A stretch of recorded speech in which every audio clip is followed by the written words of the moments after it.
When I was in the 5th grade, I wasn't exactly a model student.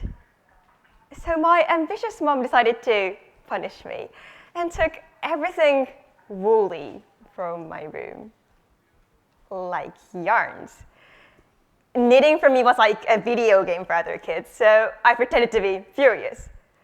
But after Mom went to sleep, I snuck into the kitchen and grabbed some chopsticks and plastic ribbons and used them as makeshift needles and yarn so that I could keep knitting. I savored my victory over my mom's idea, but I became slave to knitting.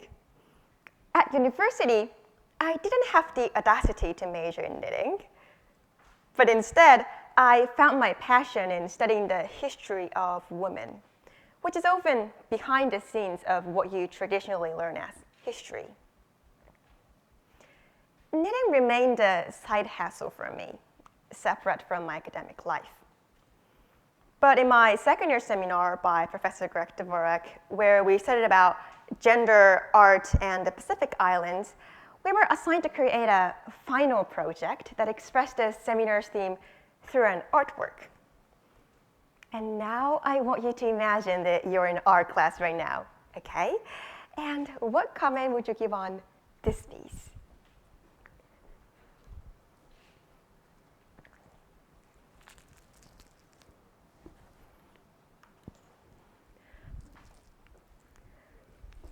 This work is titled Motherly Body, and I was inspired by how the civilized society was constructed in the Pacific Islands and Japan through the encounters with the West.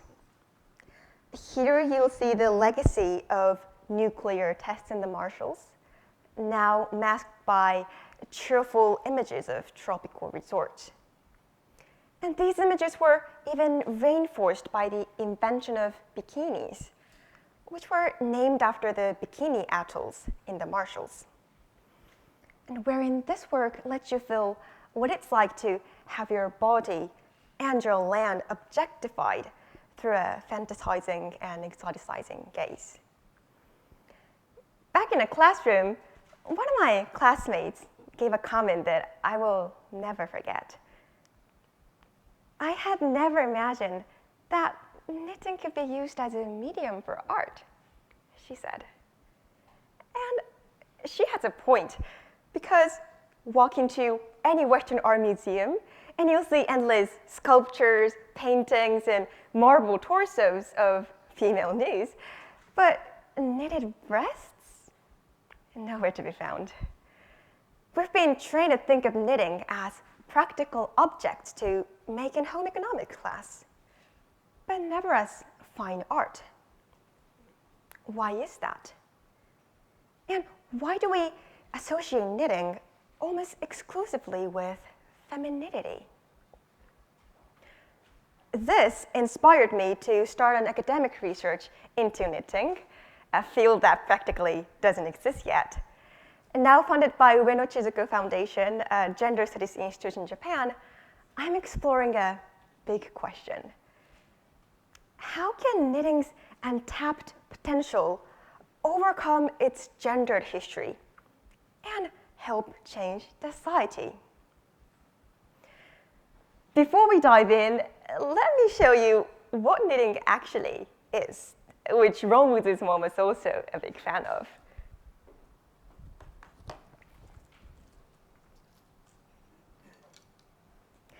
So these are the things I used to replace with chopsticks back in the day, the knitting needles. They're long and pointy, and some of you might be more familiar with crocheting, which is another type of knitting using a hook like this. Knitting is very unique among other handcraftings because it's mobile.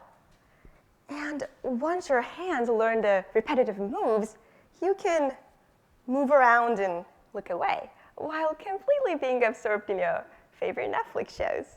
And the most thrilling moment is when you finally take the stitches off the needles, try on your creation for the first time, and watch your work come to life.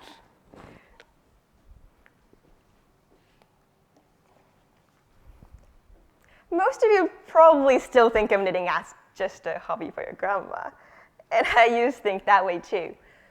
But did you know that knitting used to be a serious profession for men?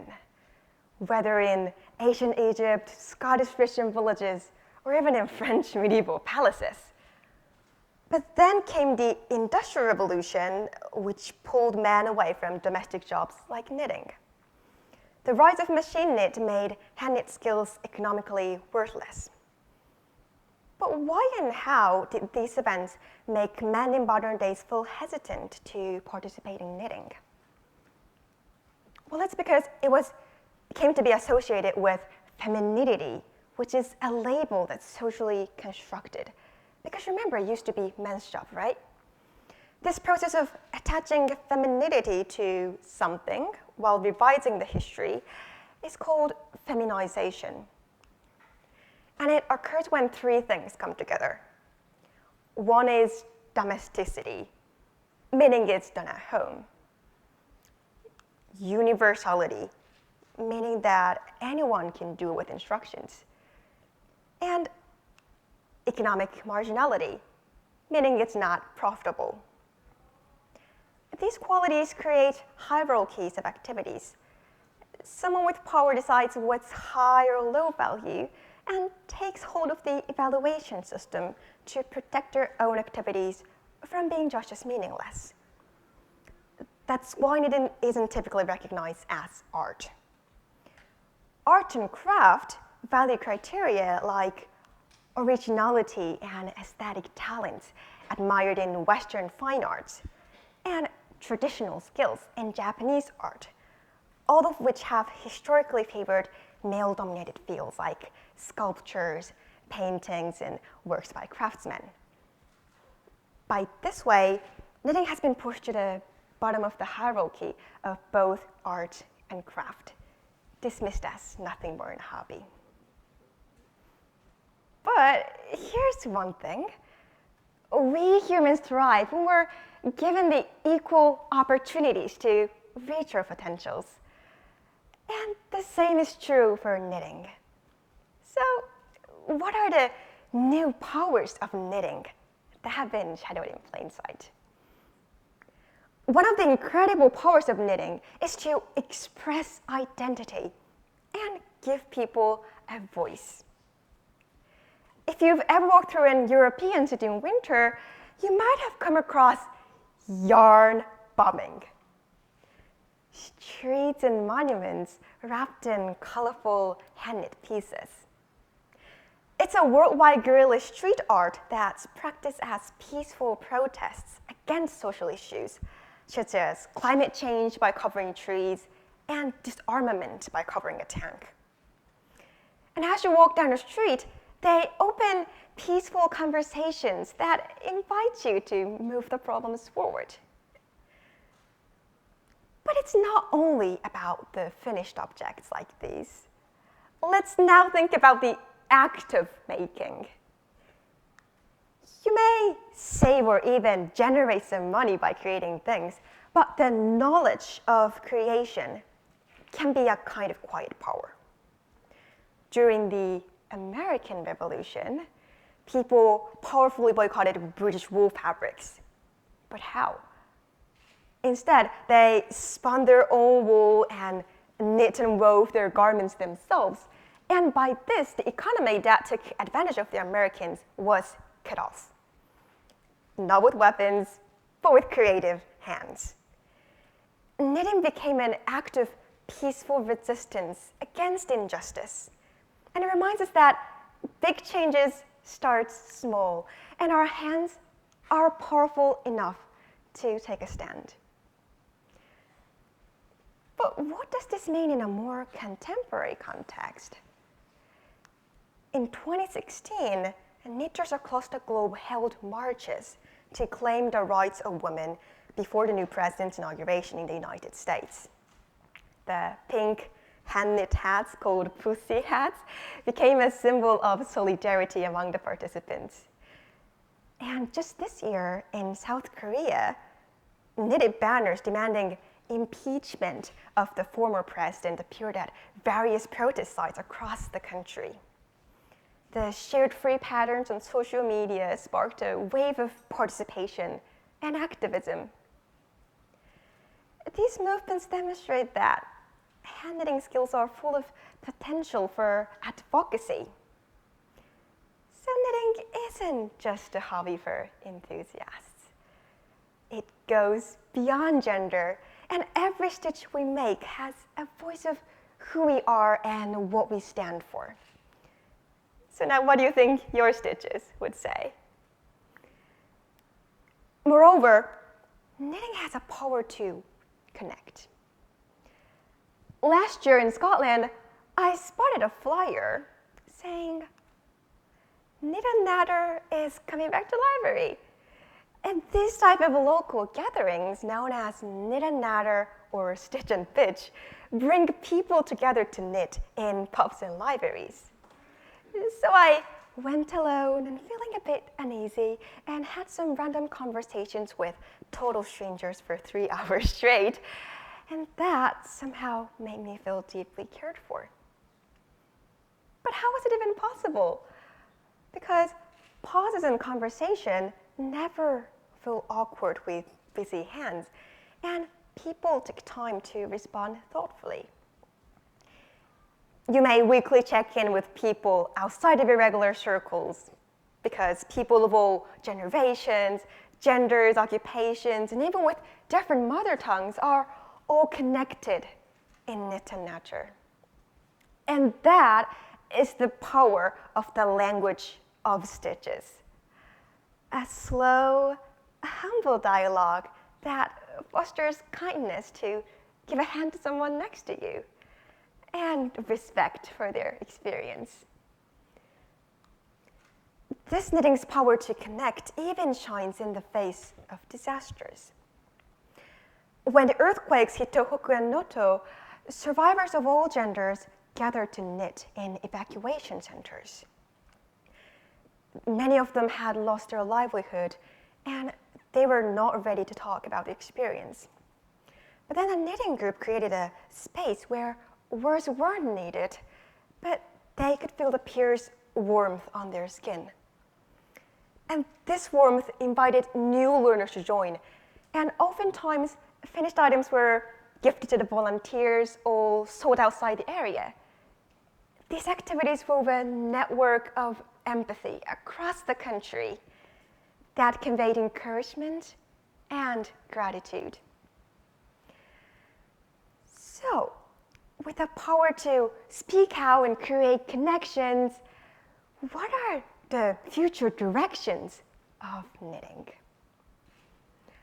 Well, I am excited about the growing participation of non-female knitters. We've witnessed a global surge in men picking up needles in recent years, but here is the question.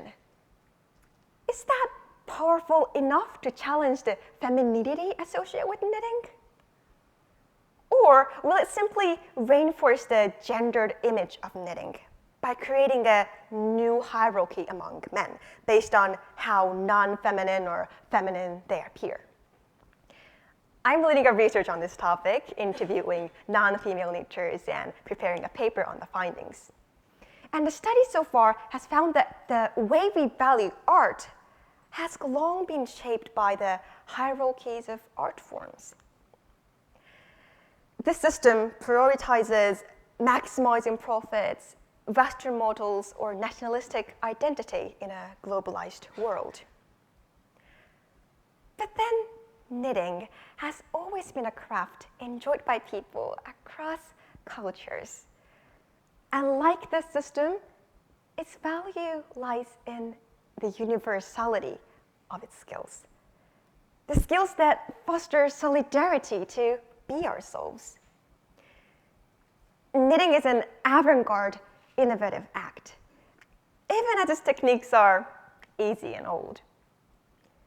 Today, we're witnessing that the universality fuels a new kind of strength. Knitting is powerful, it's vocal, and it's beautiful. Its beauty lies in its simplicity, that anyone can learn to speak the language of stitches just by using the materials at hand.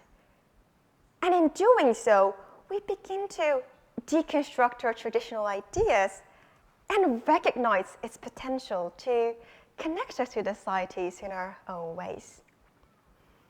We knit our passion, our legacy, and our empathy. In today's divided society, the innovation we truly need is a room to build trust through dialogue. And by appreciating needles and yarns, then we'll have more creative and peaceful communities for us to speak, express, and care about things that matter to you, to those beside you, or to those who came before you, and those across the continents who need your voice now. Our efforts to change society always start small, stitch by stitch, and pearl by pearl, with our own hands, just as knitters always have. Thank you very much for your attention.